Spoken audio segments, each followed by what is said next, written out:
There's an elephant in the room that's been destroying relationships between siblings and children with parents for generations. Many of us either experienced or witnessed this elephant in the room taking place when we were kids.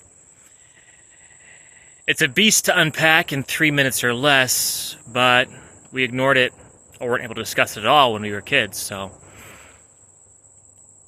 we owe it to ourselves as adults and to future generations to go ahead and just address it right now. What is the elephant in the room that causes children to either feel ignored by their parents and undervalued or lonely, or to think their parents are always criticizing them and that they're never enough and that they're always going to be less than what their parents want of them?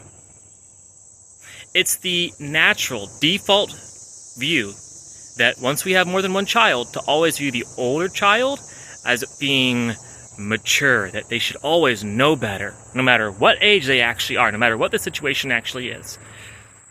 And therefore always holding to them to a bar that's eternally just outside their reach.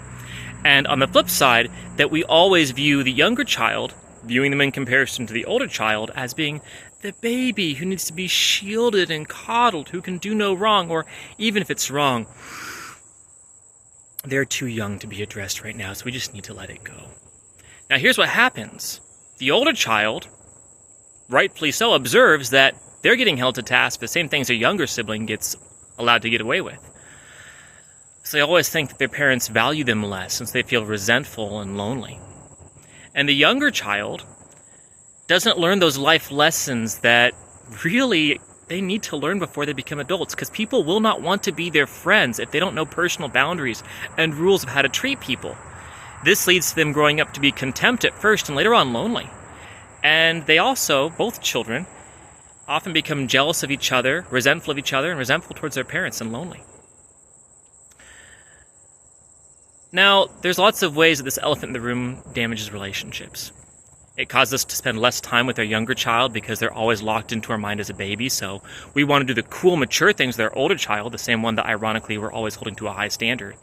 And even though we coddle the younger one, we spend less time with them because they're younger. This habit of viewing our younger child as eternally the baby and the older child as eternally one who should know better, it damages their lives and their relationships. But the biggest part that damages it all, that damages everything more than anything else, is that we don't look at it. It's painful to consider that we could look at our children this way. And that's why it's been the elephant in the room for generations. It's painful to look at in ourselves, but now we're the adults, so what are we going to do about the elephant in the room?